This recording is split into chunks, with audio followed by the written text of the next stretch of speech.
What's up, everyone? I got a really juicy game of solo standard for you, and over the top of it, I'm going to talk to you guys about my week a little bit. Friday, I was playing softball with the bar I work at, like bar league softball team, and there were two incidents that I thought were really interesting as far as my perception on life and how to get better at things and stuff. And the first was early in the game was still pretty close.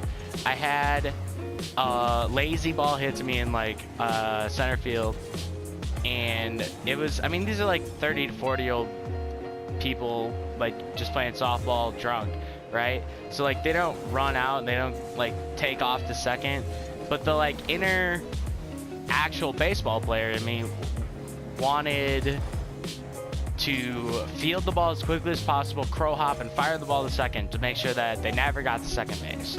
Even though they were never going to get to second base anyways, unless I erred when I fielded the ball, which is actually what ended up happening. And so I erred, I gunned it to second, they barely got there in time because I erred. So I guess I almost tricked them into getting out when they thought they could make it. But that's not a very high reward. It's a very high risk, low reward strategy. So that's not really worth it. And it got me thinking about what exactly it means to be great. Because I knew on the softball team, with my experience with baseball, granted I was mostly I was a pitcher. So it's not like playing in the field was supernatural to me. But you know, I had played baseball my entire life before then. I wasn't always a pitcher.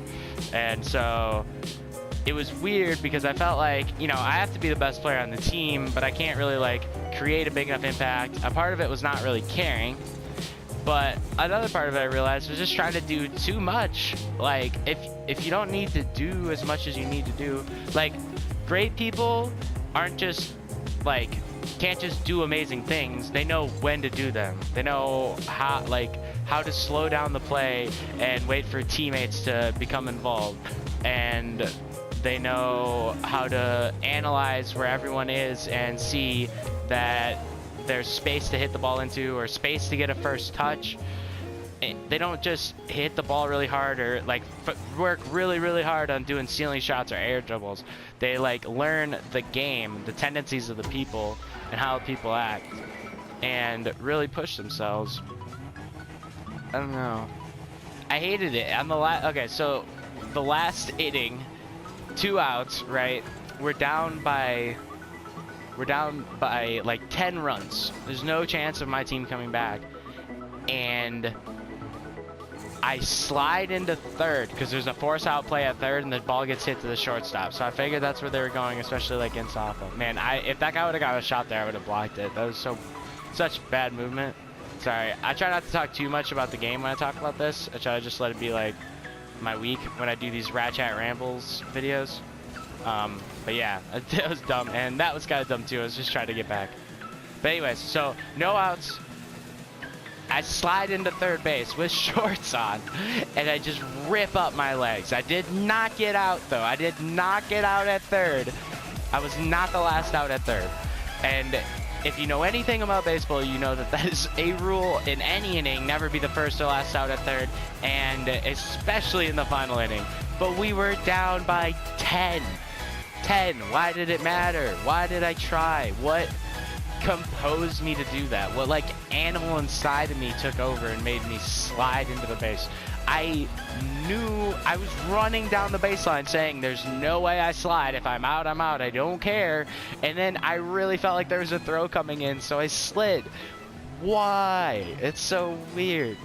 But the thing is like that's like a part of yourself that obviously in a game like Rocket League, there's no real ramifications to your physical health for sliding into third or something like that. But that animal instinct to just like do something and do it now because you know that that's what you need to do is exactly what I was looking for out of playing softball when I first started to, because I care way more about this and it kind of feels like a time dump.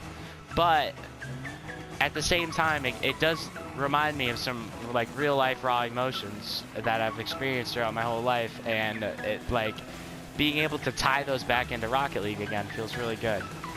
Like that double tap I had at like 1:30 in this game, that was that.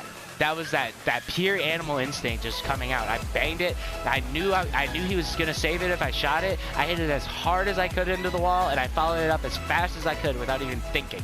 And that's how you need to like play. That's how you need to be. That's how you need to be in life. You just need to, like, I've been thinking about this a lot lately. Like, if you're ever indecisive on something, like, obviously you need to kind of like take, like, big decisions take time and stuff. That's a completely different thing. But if it's like from day to day you feel like you are too indecisive all the time, which I have been my entire life, you need to, in the moment, just decide, like, gun to your head, decide now what do you do, and just do it. That's like the path that you were supposed to take. That's the path that God or the universe or just life, however you want to put it, guided you into taking. And whenever you become indecisive, you question that path, and I think it creates like bad paths, you know. But I obviously, nobody can prove that. Nobody can prove anything about life, but that's what makes it so beautiful. So I hope everybody had a wonderful day. Peace. I don't wanna be the one. I just wanna be the now. So let's go enjoy the sun. See how we feel when it's down. Or you can go back to him. I just hate to see you drown. Oh baby, with me it ain't deep. You can always come back. Oh my God, that read.